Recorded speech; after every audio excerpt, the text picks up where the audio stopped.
Yo, my name is Jimbo. I got into cars about a year ago, and this is my first video. And I don't know much about cars, but here we go. I do this because of copyright laws. Good morning, folks. I'm right now trying to button up my boost gauge installation for my Cork Sport electronic boost gauge. And I know there is, it's a pretty straightforward process getting them installed, but some people don't, not everything's so straightforward for people. When they say, oh, you got to route it through the grommet and whatnot. Well, okay, maybe someone who's been through grommets before would get there and then they would essentially know what to do. But I've never seen a grommet before, and I get to it, and here, let me show you what I see. I see that right here where my finger's poking, that little black cord condom. That right there, you see that and you're like, okay, am I supposed to go through the bottom? Am I supposed to stab a hole through the top? And I think the answer that I came to is pretty clear here. But yeah, all right, so guys, I got a 2014 Mazda 3 3rd gen, so if you got one of these and you're coming in here, do what you want, but if this is your first time coming in, I just went ahead and took a needle nose plier and just kind of grabbed the top of that and ripped a hole in there, because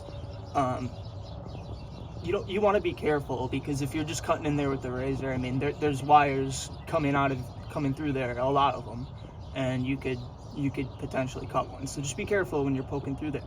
But essentially what I did was I just poked through that hole to run all of my wires that are going to go to the fuse box and for grounding and for the boost sensor. And I taped them all up, and I taped them to a wire that I already poked through the firewall to the other side. And once all of these cords you see here poking through the firewall, once they were all taped to that wire, I just made sure they went into that little hole I made on the top of the grommet, and I pulled them through. So to me, if you don't have a snake or anything, just anything metal that you can get in there that will kind of keep its form, I would recommend poking that through the firewall and taping something to it and then just pulling it through, because you're gonna have a lot more problem, getting 3 to 5 wires through there. So yeah.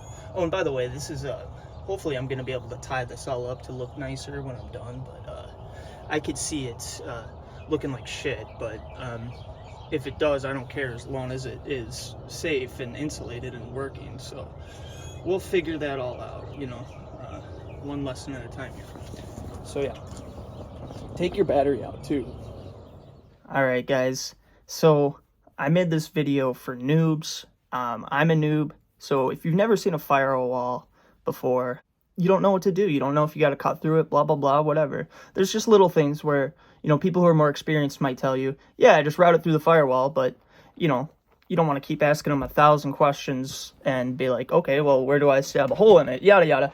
All I'm saying is you do poke through that firewall, and that's how you route it. If you have a better way of doing it, cool. Please let everyone know in the comments how they can do that. I just wanted to show that if you got to get it through the firewall, there's an entrance. If you absolutely hated what I did and how I routed it, you could also flame me in the comments for it. I take full accountability for any of my misinformation, for anything I don't explain well enough. I think the point of these videos and the point of the internet is for awareness and education. So fucking educate the world. I'm sorry if I, have any shortcomings when it comes to doing that, and I want people to help me.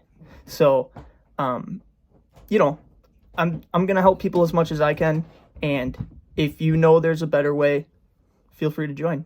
Thanks.